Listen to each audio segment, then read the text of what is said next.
The sun was bright in the sky as Mike Daniels rode his big black motorcycle through the busy streets of London. Mike was a large man with many tattoos on his arms and a thick beard that made him look tough. He wore a leather jacket with patches and heavy boots that made noise when he walked. People often moved out of his way when they saw him coming.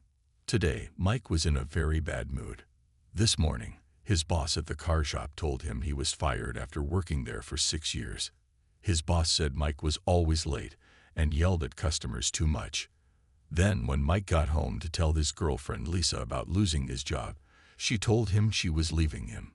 She said she was tired of his angry ways and bad temper. Lisa packed her bags and left their apartment, saying she would come back later for the rest of her things. With nowhere to go and feeling angry at the world, Mike decided to take his motorcycle for a ride to clear his head. He drove fast through the streets, not caring much about traffic rules. Cars honked at him, but he just rode faster. Soon, he reached Hyde Park, a large green space in the middle of London where many people go to relax and enjoy nature. Mike rode along the paths in the park, going faster than he should. People walking had to jump out of his way. A mother pulled her child back quickly as Mike zoomed past them, but Mike didn't care. In his mind, the whole world was against him. So why should he care about anyone else? As Mike turned a corner on the path, a small dog suddenly ran in front of his motorcycle. The dog was a Jack Russell Terrier, brown and white, with floppy ears and a wagging tail. Mike had to swerve hard to avoid hitting the little dog. His motorcycle skidded, and he almost fell off. He managed to stop the bike, but now he was even angrier. Mike got off his motorcycle and stomped toward the small dog, who was still standing there, looking up at him with big eyes and wagging its tail. The dog didn't understand it had done anything wrong. It thought Mike might want to play. "Stupid dog," Mike shouted. His face was red with anger. "You almost made me crash." People nearby looked over when they heard Mike's loud voice. A few stopped to watch what was happening. The little dog, sensing Mike's anger, stopped wagging its tail and backed up a few steps. But it was too late. In his rage, Mike kicked the small dog hard in the side. The poor animal yelped in pain and fell over. It tried to get up but was hurt and scared. The dog whimpered and shook with fear as it looked up at the angry man. People watching gasped in shock. A woman covered her mouth with her hand. A man took out his phone, maybe to call for help, but no one stepped forward to stop Mike. He was big and looked dangerous, and people were afraid of what he might do if they tried to help the dog. "That's what you get," Mike said to the hurt animal. He felt powerful seeing the dog afraid of him. After the bad day he had, making something else suffer made him feel better for a moment. What Mike didn't know was that someone else was in the park that day. Someone who wasn't afraid to step in. Someone famous who had seen everything that happened. Jason Statham, the movie star known for playing tough guys in action films, was jogging through Hyde Park as part of his daily exercise routine. He was wearing simple clothes, a gray t-shirt and black running shorts, but his strong build and confident way of moving were hard to miss, and he had seen Mike kick the helpless dog. As the dog whimpered on the ground and Mike stood over it, Jason changed direction. His face became serious as he started walking straight toward Mike and the injured dog. People who recognized the famous actor stepped aside, watching with wide eyes. Something was about to happen. Jason Statham walked with strong steps toward Mike and the hurt dog. People in the park began to notice. Some took out their phones to record what was happening. They knew something big was about to happen between the angry biker and the famous movie star. Mike was still standing over the small dog, not feeling bad at all for what he had done. The dog tried to crawl away, still crying in pain. Mike turned when he heard someone coming close. He was ready to yell at whoever was trying to bother him now. "What do you think you're doing?" Jason asked in a deep, firm voice. He stood just a few feet away from Mike now. His arms were at his sides, but his hands were in tight fists. Mike looked up, about to tell this person to mind his own business, but the words got stuck in his throat when he saw who was talking to him. Even though Jason was in simple workout clothes, Mike knew exactly who he was. Mike had seen all of Jason's action movies. In those films, Jason always beat up the bad guys. Now Mike realized that in this situation, he was the bad guy. Mike started to speak, but couldn't find the right words. He looked around and saw that more people were watching now. Some were pointing and whispering. Only a weak man heard something smaller and weaker than himself, Jason said. His voice was quiet but strong. Everyone nearby could hear him clearly. What kind of man kicks a small dog that can't fight back? Mike's face turned red, but this time it was from shame, not anger. He tried to look tough by standing taller and puffing out his chest. "This dog ran in front of my bike," he said, trying to sound tough. "I could have crashed and gotten hurt. The stupid animal needed to learn a lesson." Jason's eyes narrowed. Those who knew his movies could see the same look he had before a big fight scene. "The only one who needs to learn a lesson here is you," he said. The crowd was getting bigger now. Some people recognized Jason Statham and were excited to see him. Others were just curious about what was happening. But everyone was watching to see what would happen next. Jason bent down to look at the dog. The small animal was still on the ground, breathing fast and shaking. Jason gently put his hand out to let the dog smell it. After a moment, the dog licked his hand. "This little dog needs help," Jason said, looking back up at Mike. "And you're going to pay for it." Mike didn't know what to do. Part of him wanted to get on his motorcycle and ride away as fast as he could. But another part knew that would make things worse. Plus, so many people were watching and recording. By tomorrow, everyone would know what he had done. Just then, a young woman pushed through the crowd. She had tears in her eyes and was out of breath from running. "Buddy," she called out. "Oh my God, Buddy." The small dog tried to get up when it heard her voice. Its tail moved a little, but it was still too hurt to run to her. "Is this your dog?" Jason asked the woman. She nodded quickly. "Yes, he's my buddy. I was playing with him, and he saw a squirrel and ran after it. His leash broke, and I couldn't catch him." She looked at her hurt dog, and then at Mike. Did you kick my dog?" Before Mike could answer, a man from the crowd spoke up. "We all saw him do it. This guy kicked the poor dog for no good reason." More people in the crowd started talking at once. "I saw it too. He kicked the dog really hard. Someone should call the police." Mike started to feel very nervous. He looked around at all the angry faces in the crowd. Then he looked at Jason Statham, who was standing up again, his eyes never leaving Mike's face. Mike knew he was in serious trouble now. The woman named Sarah quickly moved past Jason to reach her injured dog. She knelt down and gently touched Buddy, who whimpered in pain. Tears ran down Sarah's face as she looked up at Mike with anger and hurt in her eyes. "How could you do this to him? He's just a small dog." Sarah cried. "Buddy never hurts anyone. He's friendly to everyone he meets." Mike shifted from one foot to the other. He felt trapped.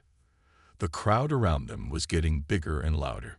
Some people were shouting at him. Others were still recording everything on their phones. He knew videos of what he did would soon be all over the internet.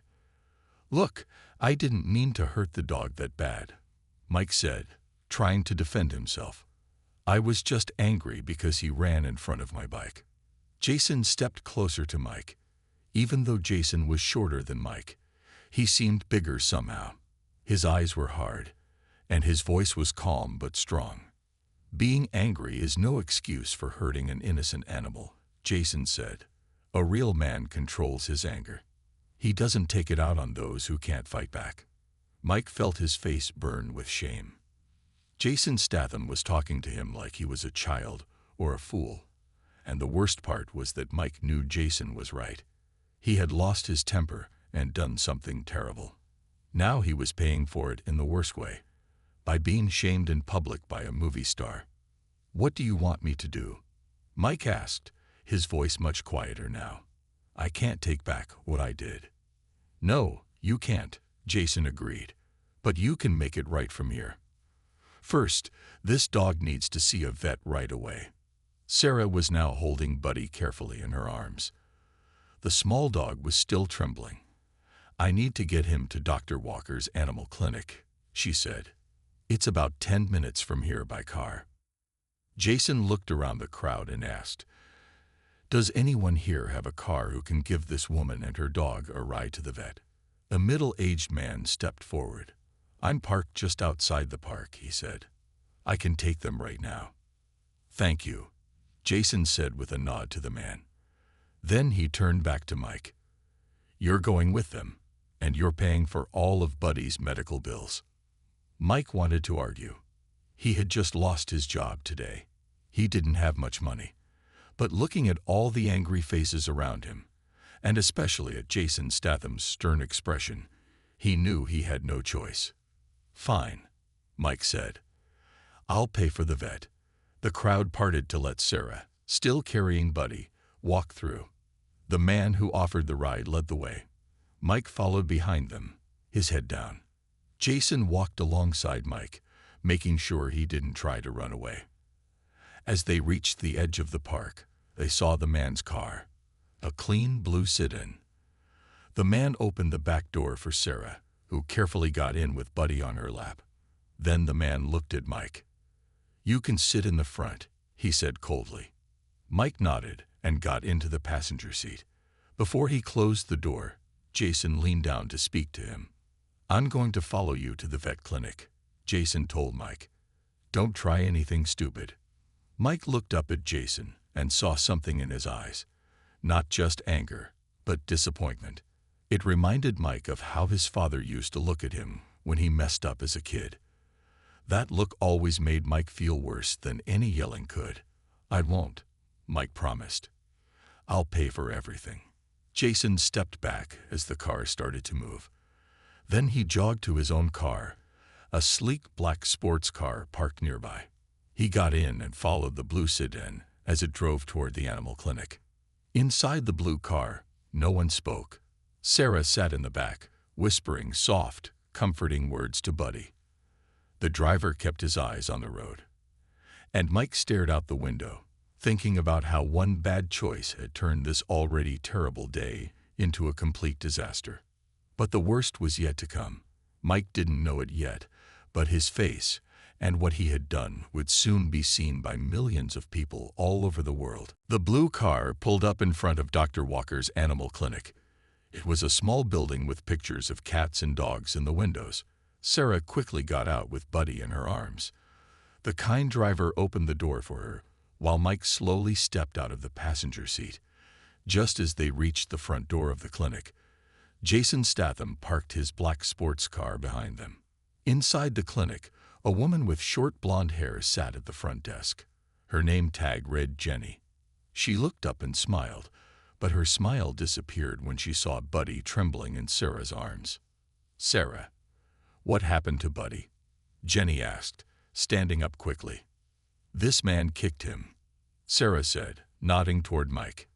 "He needs to see Dr. Walker right away." Jenny's eyes went wide when she saw Jason Statham walk in behind Mike. She tried to stay professional, but her voice shook a little when she spoke. "Let me get Dr. Walker right now," Jenny said. She picked up a phone and pressed a button. "Dr. Walker, we have an emergency. It's Sarah's dog, Buddy." Within a minute, a tall woman in a white coat came through a door. She had kind eyes and gray hair tied back in a ponytail. Dr. Walker took one look at Buddy and motioned for Sarah to follow her. "Bring him into room 2, she said. Then she noticed Jason standing there. "Mr. Statham, I didn't expect to see you until next week with your dogs." Jason nodded at Dr. Walker. "This is a different situation," he explained. "This man," he pointed at Mike, "kicked Sarah's dog in the park. He's here to pay for all the treatment Buddy needs." Dr. Walker's friendly face turned serious as she looked at Mike. Without another word, she led Sarah and Buddy into the exam room. The door closed behind them. Mike, Jason, and the driver were left in the waiting room with Jenny at the desk. The driver spoke up. I need to get back to work, he said. Will you be okay? He looked at Jason. We'll be fine, Jason assured him. Thank you for your help. After the driver left, Mike sat down heavily in one of the waiting room chairs. He put his head in his hands. For the first time, he seemed truly sorry for what he had done. I really messed up, Mike said quietly. This isn't who I want to be. Jason sat down across from him. Then who do you want to be? He asked. Mike looked up, surprised by the question. He expected Jason to keep yelling at him or even punch him. That's what happened in the movies. But Jason was just sitting there, waiting for an answer. I don't know, Mike admitted. Not this guy. Not someone who hurts dogs and gets fired and loses his girlfriend all in one day. For the first time, Jason's face softened a little. You've had a rough day, he said. But that's still no excuse for taking it out on an innocent animal. I know, Mike said. My dad had a bad temper too.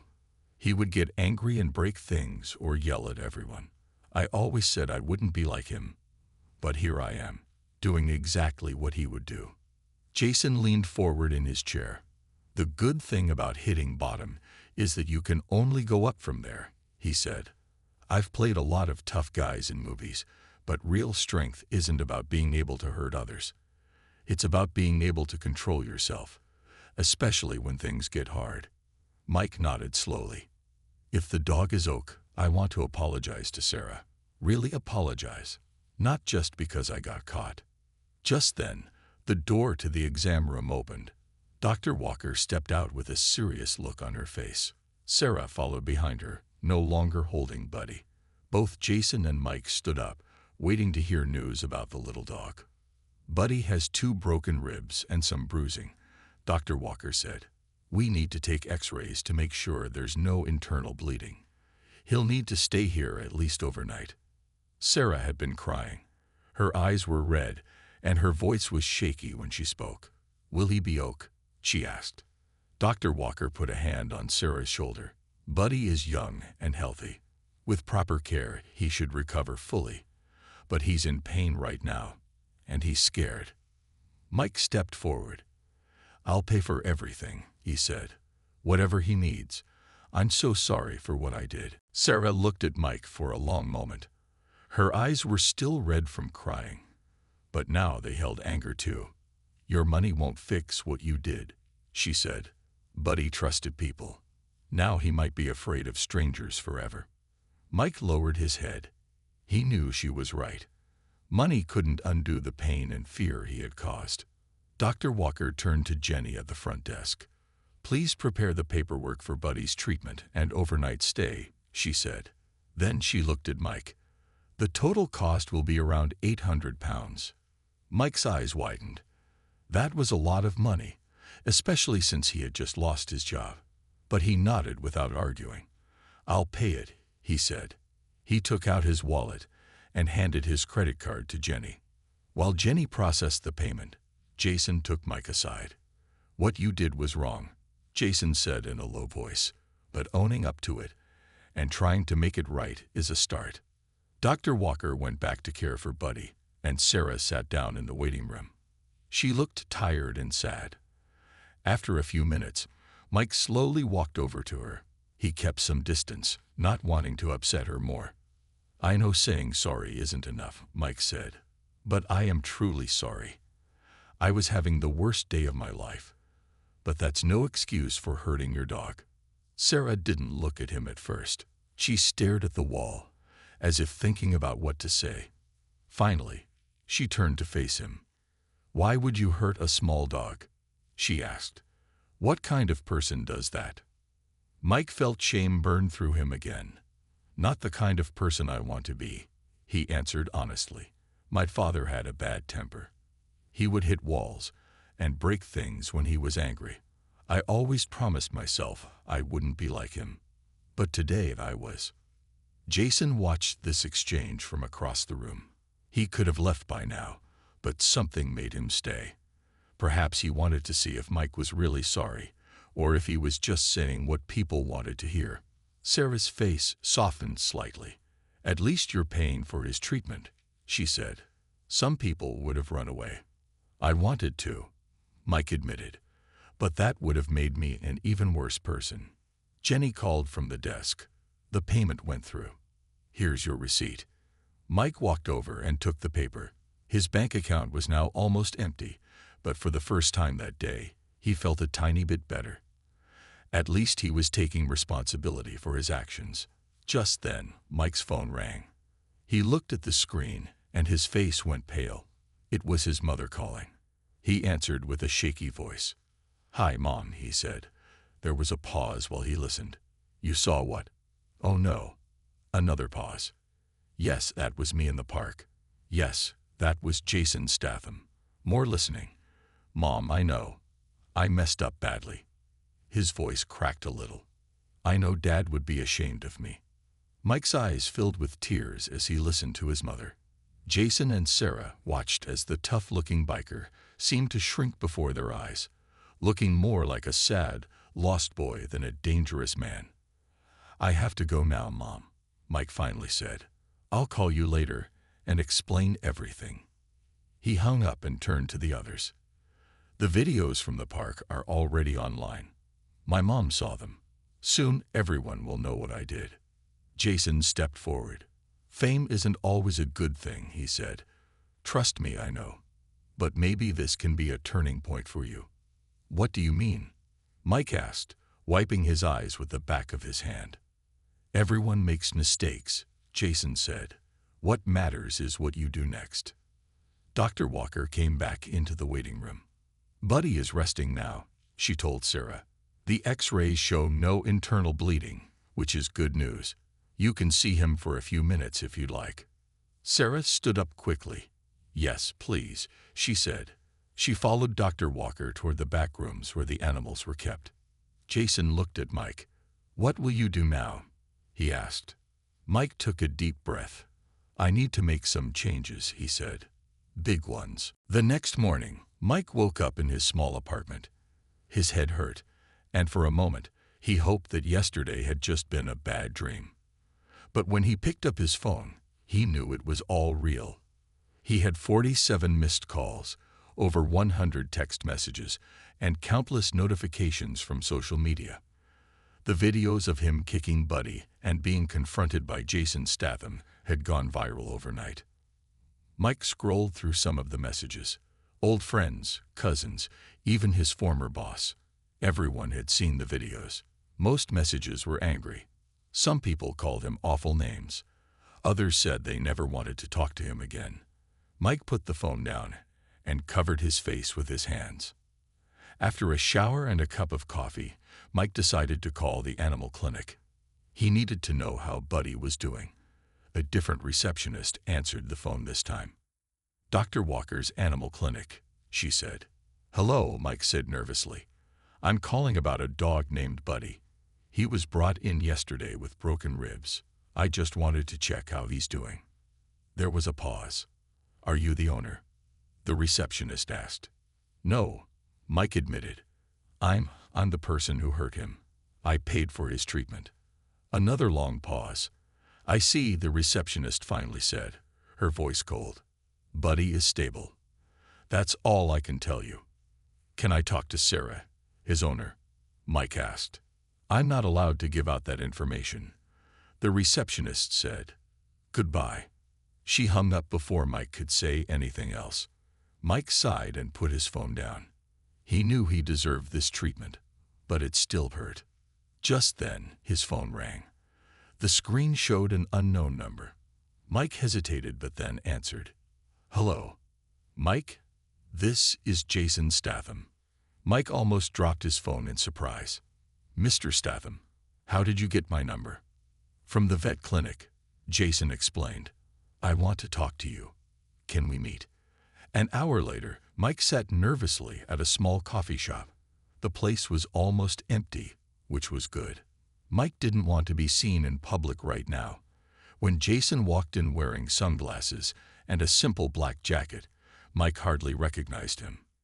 Jason ordered a coffee and sat down across from Mike. "How are you holding up?" Jason asked, taking off his sunglasses. Mike shrugged. "Not great. Everyone hates me now. That will pass, Jason said. People have short memories. But this is your chance to decide who you want to be going forward. Mike looked down at his coffee. I don't even know where to start. I lost my job. My girlfriend left me. And now I'm famous for being the worst person in London. Jason took a sip of his coffee before speaking. I talked to Sarah this morning, he said. Buddy is doing better. The vet thinks he can go home tomorrow. That's good, Mike said, feeling a small bit of relief. I tried calling, but they wouldn't tell me anything. Jason nodded. People are protective of those who are hurt, but I have something to ask you. I run a program that helps troubled youth learn to control their anger through sports and meditation. We need volunteers. Mike looked up, surprised. And you think I should volunteer? After what I did? Especially after what you did, Jason said firmly. You understand the cost of losing control. You could help these kids learn from your mistake instead of making their own. Mike was quiet for a long time. Finally, he spoke. Do you think Sarah would ever forgive me? I don't know, Jason answered honestly. Forgiveness takes time. But doing good things now doesn't erase what you did. It just shows you're trying to be better. Mike thought about it. The idea of helping kids avoid his mistakes felt right. It wouldn't fix everything, but it was a start. Oak, Mike said. I'll do it. Good, Jason said with a small smile. We meet on Tuesday evenings at the community center on Elm Street. Be there at 6 p.m. As they finished their coffee, Mike felt something he hadn't felt in a long time. Hope. Maybe he couldn't change what he had done, but he could change what he did next. Tuesday evening came quickly. Mike stood outside the community center, feeling nervous. He almost turned around and went home 3 times. But each time, he thought about Buddy and how the small dog had suffered because of his anger. He thought about what Jason had said about helping others learn from his mistakes. So Mike took a deep breath and walked inside. The community center was a large, clean building with bright lights. Signs on the walls pointed to different rooms for different activities. Mike followed the signs to room 12, which had a paper sign that read Anger Management for Youth, 6:00 p.m. When Mike opened the door, he saw about 15 teenagers sitting in chairs arranged in a circle. They were boys and girls of different ages, some looking bored, others looking angry. Jason sat among them, talking quietly to a boy who seemed upset. When Jason saw Mike, he smiled and stood up. Everyone, this is Mike, Jason announced. He's our new volunteer. Mike, why don't you tell the group a little about yourself and why you're here? All the teenagers turned to look at Mike. Some of them whispered to each other. One boy pointed at Mike and said to his friend, "That's the guy from the video who kicked the dog." Mike felt his face get hot with shame. He hadn't expected the kids to recognize him. For a moment, he wanted to run away. But then he saw Jason watching him, waiting. This was a test, and Mike knew it. Yes, that was me in the video, Mike admitted, his voice shaking a little. I'm here because I made a terrible mistake. I let my anger control me, and I hurt an innocent animal because of it. I'm not proud of what I did. In fact, I'm very ashamed. The room was quiet now. All the teenagers were listening closely. I lost my job and my girlfriend on the same day, Mike continued. I was angry at the world and wanted to hurt something. That's no excuse, but that's what happened. Now I'm trying to learn how to control my anger so I never do anything like that again. A girl with long braids raised her hand. Did you get in trouble with the police? She asked. Not yet, Mike said honestly, but many people want me to. The dog's owner could still press charges. Are you only here because Jason Statham made you come? Asked a tall boy in the back. Mike shook his head. No, I'm here because I want to change, and maybe help you all avoid making the kinds of mistakes I made. Jason stepped forward. Thank you for your honesty, Mike. That's what this group is about. Being honest about our feelings and learning how to handle them in a healthy way. For the next hour, Jason led the group in talking about what made them angry and how they usually responded. Some kids talked about fighting in school. Others talked about breaking things at home. Mike listened, sometimes sharing his own experiences when asked. By the end of the session, several of the teenagers were talking to Mike like he was just another volunteer, not the bad guy from the viral video. After the kids left, Jason and Mike stayed to clean up the room. "You did well," Jason said. "It takes courage to face a group like that and tell the truth." "It was hard," Mike admitted, "but it felt right. I think I can really help these kids." "That's the idea," Jason said. "Coming here once won't fix everything, but it's a start. Will you come back next week?" "Definitely," Mike said without hesitation. As they walked out of the community center, Jason's phone rang. He answered it, listened for a moment, then looked at Mike. "That was Sarah," Jason said after hanging up. "Buddy went home today. He's still sore but doing much better." Mike felt relief wash over him. "I'm glad," he said. Do you think she would let me apologize to her in person someday?" Jason put a hand on Mike's shoulder. "Maybe. Give it time. Keep coming to the youth program. Show that you're serious about changing." Mike nodded. For the first time in days, he walked with his head held a little higher. He still had a long way to go, but he was on the right path. The next few days were tough for Mike. He kept thinking about the group he had met at the community center. The kids in the anger management class were different from the kind of people Mike had expected to meet. Some of them had tough lives, just like he did, but they were trying to make things better. Mike admired their strength. It made him feel like maybe he could change too. Mike spent his days walking around the city, trying to keep his mind busy.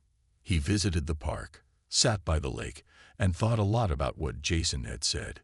Jason had told him that change wouldn't happen overnight, but Mike wanted it to happen now. He wanted to fix everything and get rid of the shame he felt. He wanted to prove to everyone, including himself, that he was better than the man in the video. On Thursday, Mike found himself sitting on a bench at the same park where he had first seen Buddy. He closed his eyes for a moment, remembering the small dog's face when he had kicked him. The image still haunted him, but he knew that sitting in his guilt wasn't going to make it go away. He needed to do more. Just then, Mike heard a voice behind him. "Hey, Mike." Mike turned around and saw Jason standing there. Jason was smiling, looking relaxed. It seemed strange to Mike that Jason could still smile after everything that had happened. "Hey, Jason," Mike said, standing up to greet him. "I thought I'd find you here," Jason said, taking a seat next to him on the bench. "How's everything going?" Mike sighed and looked at the ground. "It's going. I've been thinking a lot about the group. They're kind of amazing. Some of them have been through things I can't even imagine." Jason nodded. "Yeah, a lot of those kids have had tough lives. But that's why they're here, to learn how to handle their anger in healthy ways. It's not easy, but they're trying." Mike looked at Jason. "I've been trying too, but sometimes I feel like I'm not making any progress. I'm still haunted by what I did. I can't forget it." Jason put a hand on Mike's shoulder. "It's not about forgetting, Mike. It's about learning from your mistakes and moving forward. You can't change what happened, but you can control what happens next." Mike took a deep breath. "I know. I just wish I could fix everything." "I know," Jason said quietly. "But fixing things takes time. You've already made a big step by coming to the youth program. Keep showing up, keep doing the work, and in time, things will get better." Mike nodded slowly. He knew Jason was right. It wasn't going to be easy, but he was starting to believe that change was possible. After a few moments of silence, Jason stood up. "I've got to get going, but I wanted to check in on you. We're having another session with the kids on Monday. I hope you can make it." Mike stood up too. "I'll be there." Jason smiled and gave Mike a clap on the back. "Good. You're doing great. Just keep pushing yourself. As Jason walked away, Mike sat back down on the bench. He felt a little better. Talking to Jason had helped. Mike knew it wasn't going to be easy, but he was beginning to understand that change wasn't something that happened in a day. It was something you had to work for every single day. That evening, Mike went back to the community center for the next anger management class. He still felt nervous, but it wasn't as bad as before. When he walked into the room, the other kids greeted him like an old friend. Some of them even nodded at him, acknowledging that he was one of them now. Mike felt a little less like an outsider. Jason led the session again, and this time, Mike took a more active role. He shared more about his past struggles, not just about his anger, but about losing his job and feeling lost. The kids listened, some nodding, others looking thoughtful. It was the first time Mike felt like he could truly connect with them. They didn't judge him. They understood. After the session, as the group was leaving, the girl with the long braids came up to Mike. "You're not as bad as everyone says you are," she said quietly. Mike smiled at her. "Thanks. I'm trying to be better." She nodded and walked away. Mike watched her go, feeling a sense of relief. He wasn't the villain anymore. He was just Mike, a man trying to make up for his mistakes. And for the first time, that felt good. Later that night, Mike sent a message to Sarah, asking if he could meet her to apologize in person. He wasn't sure what her answer would be, but he had to try. He owed it to Buddy, and to himself. Mike had a long road ahead, but he was finally walking in the right direction. Mike woke up early the next morning, feeling different. There was a sense of peace in his heart that hadn't been there for a long time. The anger, the shame, it was still there, but it didn't feel as heavy anymore. Maybe it was because he had started doing something good. Maybe it was because he had finally faced his mistakes. Whatever the reason, he felt lighter, like he was slowly letting go of the weight that had been holding him down. He grabbed a quick breakfast, then put on his jacket and headed out the door. It was a chilly morning, but the sun was starting to rise, casting soft orange and pink colors across the sky. Mike had always liked mornings like this, when the world seemed calm and fresh. It felt like a new beginning. Mike made his way to the community center, ready for the anger management class. This was his fourth session, and although he still felt a little nervous, he also felt more confident. The kids in the group were starting to open up to him. They no longer saw him as the guy from the viral video. They saw him as someone who was working hard to change, just like they were. When Mike arrived, he saw a few of the kids hanging around outside, waiting for the class to start. He smiled at them as he walked by, and they nodded or waved back. It felt good to be acknowledged, to know that he wasn't the outcast anymore. Jason was already inside, preparing the room. He looked up when Mike walked in.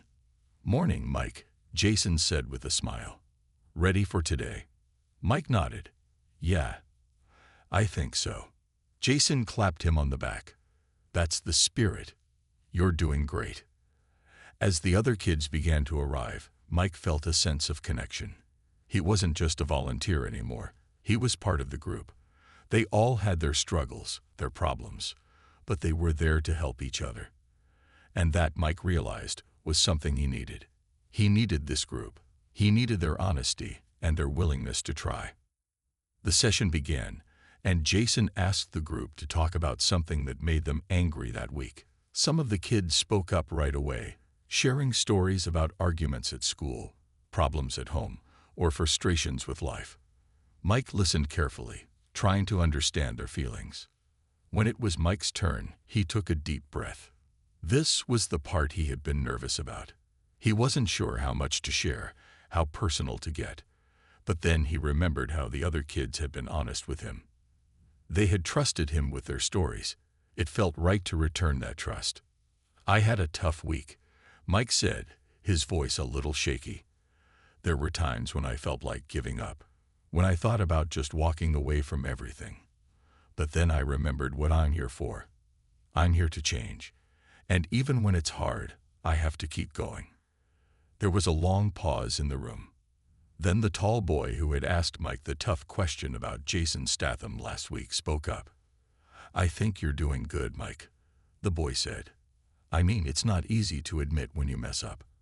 And I respect that you're here trying to fix things." Mike looked at him, surprised. "Thanks," he said, his voice quieter than usual. "It's not easy, but I'm trying." The girl with the long braids raised her hand. "It's like, we're all here because we've made mistakes, but we don't have to let those mistakes define us, right?" Jason smiled at the girl. "Exactly. Mistakes don't have to control you. It's about learning from them and doing better next time." For the rest of the session, Mike felt a sense of hope. The group was changing, and he was changing too. There were still tough days ahead, but Mike was learning how to deal with them. He wasn't running away from his problems anymore. He was facing them head-on, just like the kids in the group. After the session ended, Mike stayed behind to help Jason clean up. As they were stacking the chairs, Mike's phone buzzed. He pulled it out of his pocket and saw that he had a message from Sarah. His heart raced a little. He had been waiting for this moment, but now that it had come, he wasn't sure what to expect. He opened the message. "Hi Mike, I read your message. I appreciate your apology. I'm willing to meet you and talk. How about next Tuesday at 3:00 p.m.? We can meet at the park." Mike's breath caught in his throat. It wasn't a yes with open arms, but it was a chance to apologize, a chance to make things right. Jason noticed Mike's expression and raised an eyebrow. "Everything okay?" Mike smiled, feeling a mix of relief and nervous excitement. "Yeah, everything's good. Sarah agreed to meet me." Jason's face lit up. "That's awesome, Mike. I'm proud of you. It's a big step." Mike nodded. "Thanks. I'll let you know how it goes." As he left the community center that day, Mike felt a little lighter than before. He still had a lot to prove, but he was finally on the right path.